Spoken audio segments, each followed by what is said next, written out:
Whether you love hiking or are a restaurant enthusiast, many of us are familiar with mushrooms.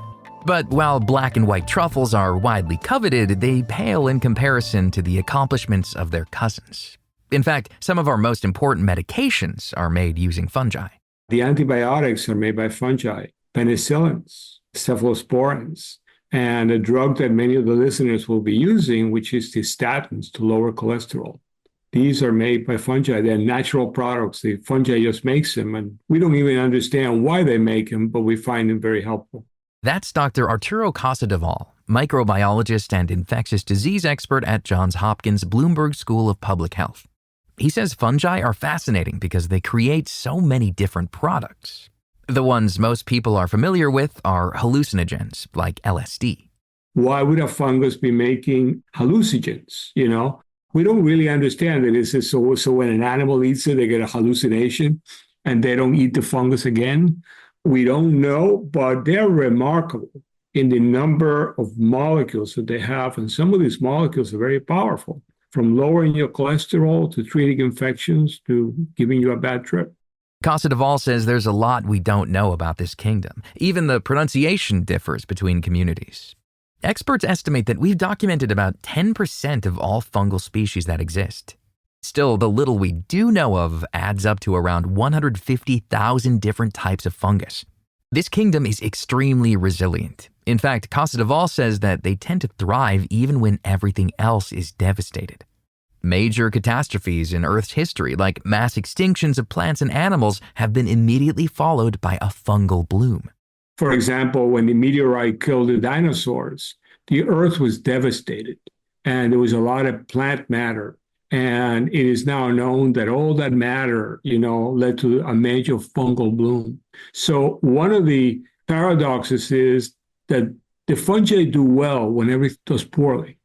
They can, because they tend to live on dead matter. Some species have even adapted to living in the space station.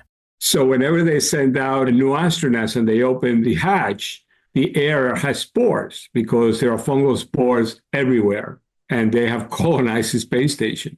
Which wouldn't be such a terrifying prospect if they weren't also adapting to be able to live inside us humans. Most people worry about viruses. They worry about bacteria. They worry about malaria when they travel. But you don't hear people saying, I'm really worried about getting a fungal disease. They may worry about getting athlete's foot. They may worry about getting a nail infection, but people don't walk around worried that they're going to be brought down by a fungal disease unless they're immunocompromised. And the question is why? What makes you so special? After all, the fungi are killing the frogs, the bats, they're killing a lot of animals out there. And it turns out the bats are resistant in the summer when they are hot, but in the winter, they hibernate. And when their temperature drops, they become susceptible. So we're getting a tremendous amount of protection just walking around at our body temperature. Our body temperature keeps out most of the fungal kingdom. The fungal kingdom simply cannot tolerate it. Casadevall's lab studied about 4,000 fungal species in order to find out at what temperature they could no longer grow. It turns out that many fungi do really well up until 30 degrees Celsius or 86 degrees Fahrenheit. And that makes sense. The fungi live in the forest. But once you get above 30 degrees, the number of species drop dramatically with every degree.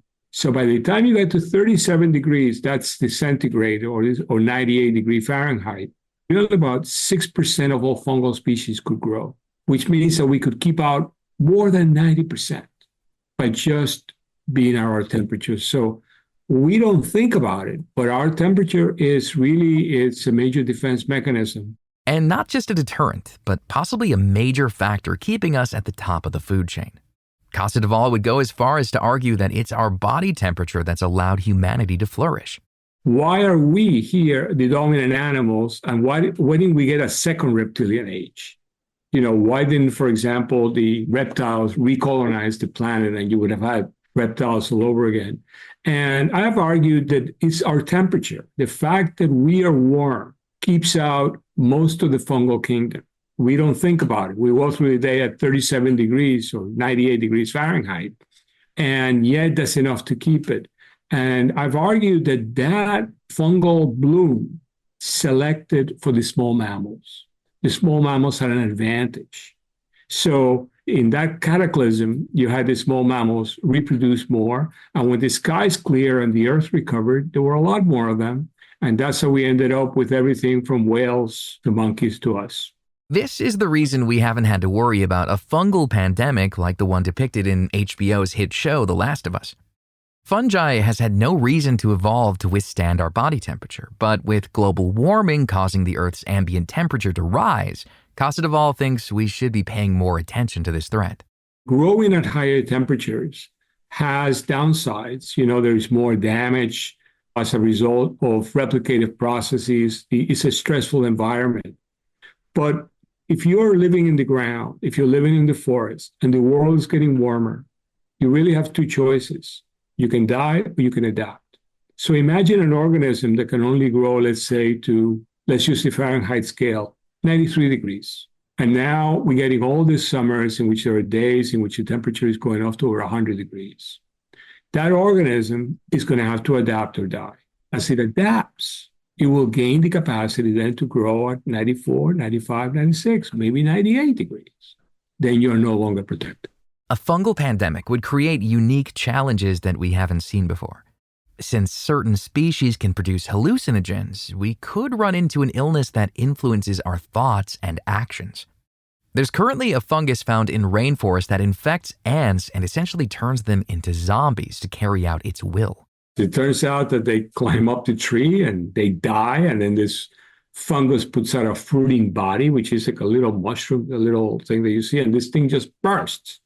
And by bursting on top of the tree, it showers the spores and it spreads. So they get a lot more dispersal rather than if it did it on the ground.